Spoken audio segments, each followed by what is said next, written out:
Hello everyone, welcome back to the channel. आज के इस वीडियो में हम लोग इंडियन नेशनल कांग्रेस के बारे में पढ़ेंगे। Formation of Indian National Congress एक बहुत ही इम्पॉर्टेंट क्वेश्चन है मॉडर्न इंडिया का। और write a short note on Indian National Congress आ सकता है, या इंडियन नेशनल कांग्रेस का जो रोल था इन फ्रीडम स्ट्रगल वो भी बहुत इम्पॉर्टेंट है। और यहाँ पर मैं अपने नोट्स शेयर कर रही हूँ जो मैंने अपने मेंस के प्रिपरेशन के समय बनाया था, और आई होप ये नोट्स आपको बहुत हेल्पफुल होगा। तो चलिए शुरू करते हैं। तो यहाँ पे अगर आप बात करें इंडियन नेशनल कांग्रेस का, तो यहाँ पे आपको पता ही होगा कि एलन ऑक्टेवियन ह्यूम के द्वारा जो है आईएनसी फॉर्म किया गया था 28 दिसंबर 1885 को। आप एक डिसेंट सा इंट्रोडक्शन आप पहले लिख लेंगे, ठीक है। और ये नेशनल पार्टी था, और किस तरह जो है, और फिर reasons behind the formation of INC अगर आप बात करें तो आप रीजंस आपको पता ही होगा कि सेफ्टी वॉल्व थ्योरी था, कॉन्स्पिरेसी थ्योरी, ये सभी को आप अच्छे से लिखेंगे। लाइटनिंग कंडक्टर थ्योरी है। तो ये सारे रीजंस हैं for the formation of Indian National Congress, और ये सभी पॉइंट्स को हम लोग अभी देखेंगे।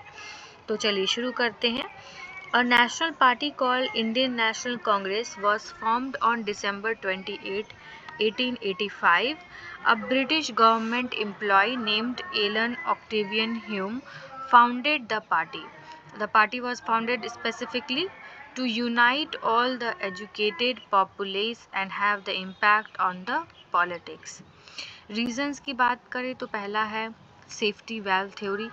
It was a main reason behind the formation of Indian National Congress. Safety valve theory was proposed by Lala Lajpat Rai, basically beholding the mass mutiny for Indians in 1857 so that it never repeats. Conspiracy theory भी एक reason है जो रानी पालमी दत्त के द्वारा दिया गया था। ये conspiracy theory, Rani Palme Dutt is credited with originating this theory, which emerged from safety valve concept. According to Dutt, the INC was born from conspiracy to quash the popular uprising in India, and he believed that the bourgeois middle class leaders of India were also involved in this scheme. उसके बाद आता है lightning conductor theory. Gopal Krishna Gokhale के द्वारा ये जो है theory दिया गया था। He proposed the lightning conductor theory, suggesting that INC was an expression of politically conscious Indians' aspiration to form a national entity representing their political and economic demands. Modern Indian historians believe that early Congress leaders utilized Hume as lightning conductor to act as a catalyst, uniting nationalist forces even it facade the safety valve was maintained. Indian National Congress played a crucial role in fostering social and cultural change in India. For example, the organization advocated for the abolition of caste-based discrimination and the promotion of women's rights. INC leaders who traveled abroad to raise awareness about India's struggle for independence and to build support among the foreign government and organizations. Regional अब यहाँ पे जो हम लोग सारे points हैं वो देखेंगे कि क्या क्या जो है फैक्टर्स थे। और आप जो है मॉडर्न इंडिया के नोट्स से भी आप बहुत सारे जो पॉइंट्स हैं इंडियन नेशनल कांग्रेस के बारे में वो भी लिख सकते हैं, किस तरह आईएनसी जो है वो फ्रीडम स्ट्रगल मूवमेंट में हेल्प किया। तो ये आपको लिखना कैसे है, ये आपको क्या करना है, देखिए ये सारे जो बेसिक पॉइंट्स हैं, रीजंस बिहाइंड द फॉर्मेशन और बहुत सारी चीज़ें हैं।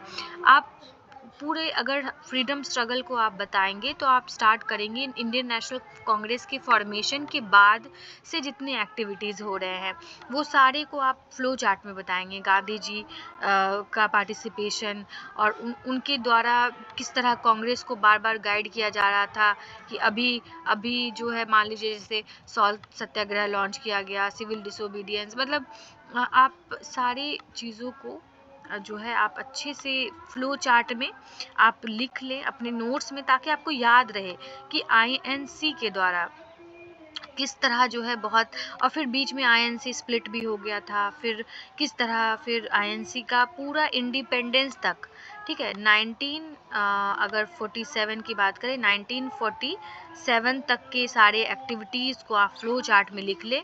और जब भी इंडियन नेशनल कांग्रेस का अगर आता है what is the contribution of INC in freedom struggle, तो ये सारे पॉइंट्स को आप लिखेंगे, ठीक है। सारे एक्टिविटीज़ के साथ साथ आप उसको डिस्कस भी करेंगे, एक्सप्लेन भी करेंगे little bit, so that it will become a long question. और शॉर्ट क्वेश्चन में आता है तो शॉर्ट तरीके से आपको उस पॉइंट्स को लिखना है। तो INC is also most probable question, और आप उसको अपनी तरीके से आप ज़रूर तैयार करें, फ्लो चार्ट बनाइए, डायग्राम बनाइए, इस तरह से जिस तरह भी आपको पसंद हो उस तरह के आप फॉर्मेट में अपने आंसर को प्रेजेंट कीजिए। और बेसिक जो चीज़ें हैं वो सभी जो है सेम होता है। मैंने भी बुक्स के हेल्प से, एनसीईआरटी के हेल्प से ही अपना नोट्स प्रिपेयर किया है, और बहुत सारे आपको एग्जाम्पल्स और ये सब भी आपको इंक्लूड करना चाहिए, और अपने आंसर को और भी अच्छा बनाना चाहिए। तो नेक्स्ट वीडियो में हम लोग और भी अलग टॉपिक के बारे में डिस्कस करेंगे, उसके आंसर्स को आप कैसे फ्रेम कर सकते हैं।